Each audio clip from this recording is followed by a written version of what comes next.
A man charged with raping a woman on a commuter train just outside of the U.S. city of Philadelphia harassed her for more than 40 minutes. While multiple people held up the phones to seemingly record the assault without intervening, authorities said.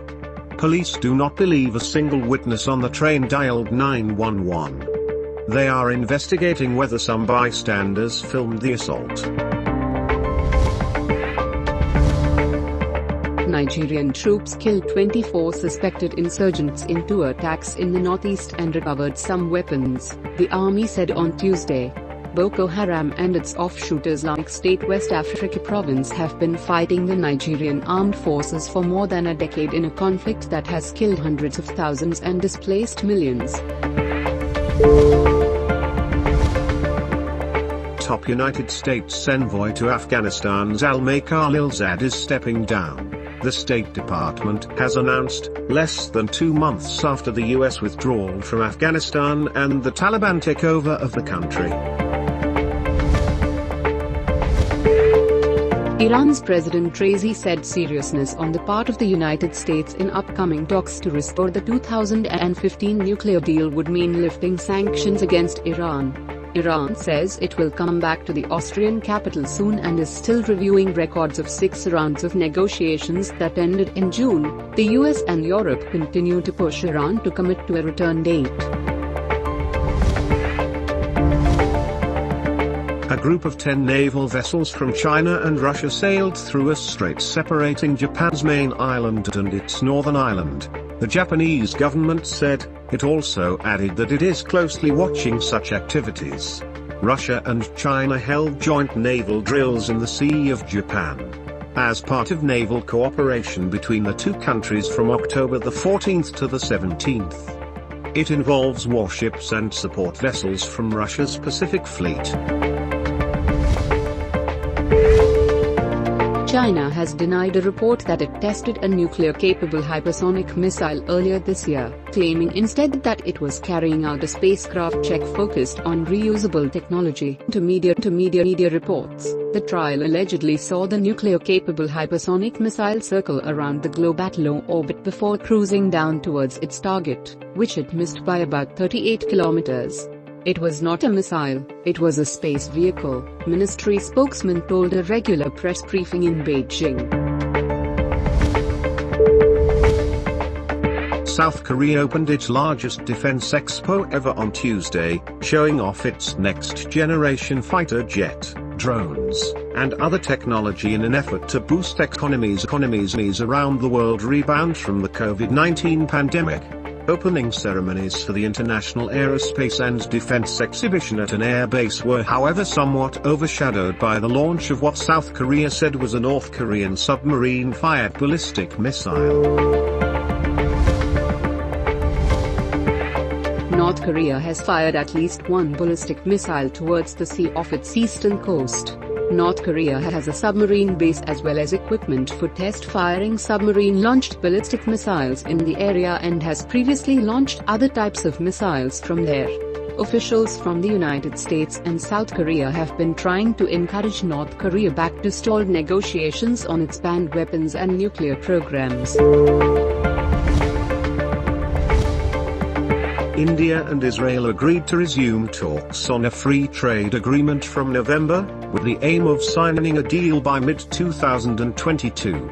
Both countries said. Trade talks were announced after the countries' foreign ministers met in Jerusalem, where they also agreed on mutual recognition of vaccination certificates and expanded cooperation in water and agriculture, the countries said in a statement. Hundreds of people have protested in Bangladesh capital Dhaka, calling for an end to religious violence that has gripped the country for 4 days, leading to at least 6 deaths and several injured.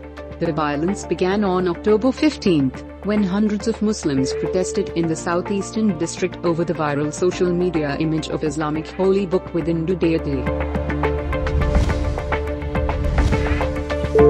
The Haitian gang, who abducted a group of 17 American and Canadian missionaries on Saturday, is demanding $1 million each for their release, the country's justice minister said. On the other side, Haitians participated in a general strike to protest worsening insecurity and gang violence following the kidnapping of a group of Christian missionaries. Myanmar's military government has freed hundreds of political prisoners from the notorious prison, local media reported.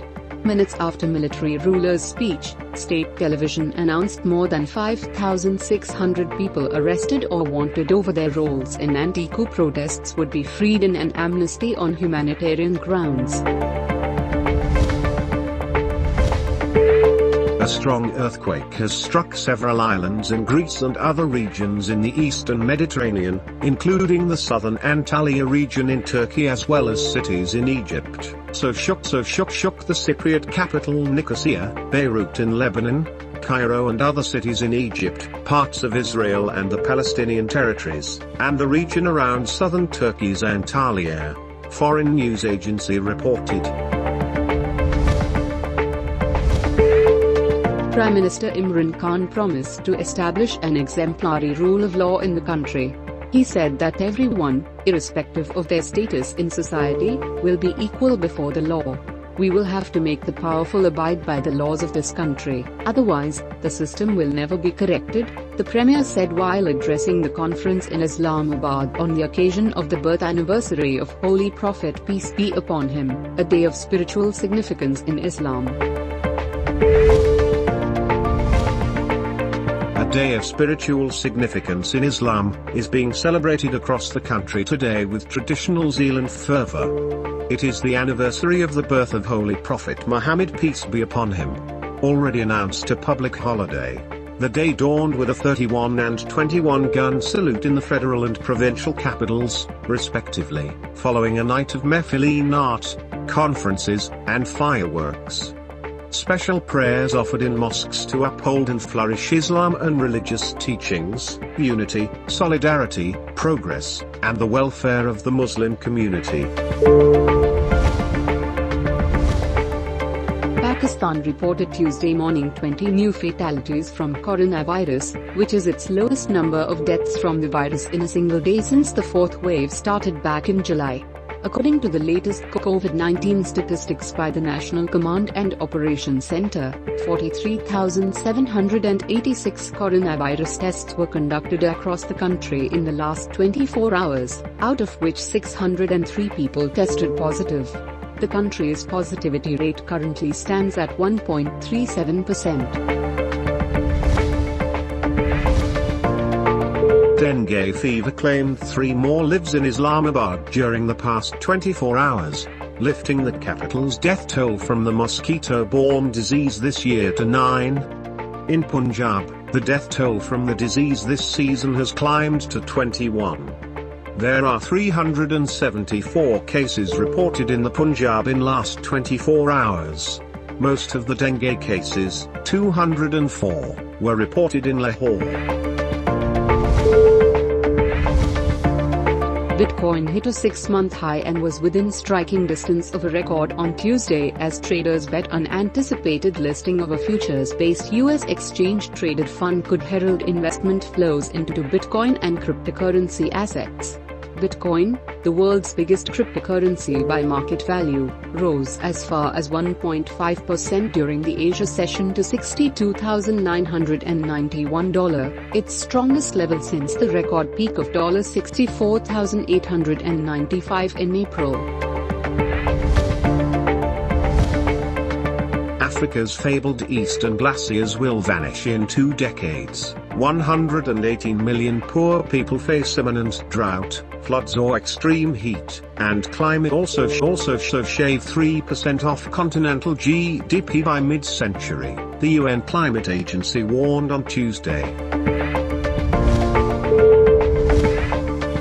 Poachers in Vietnam have shot dead 5 critically endangered langurs, a type of monkey killed for bushmeat and traditional medicine, state media said Tuesday.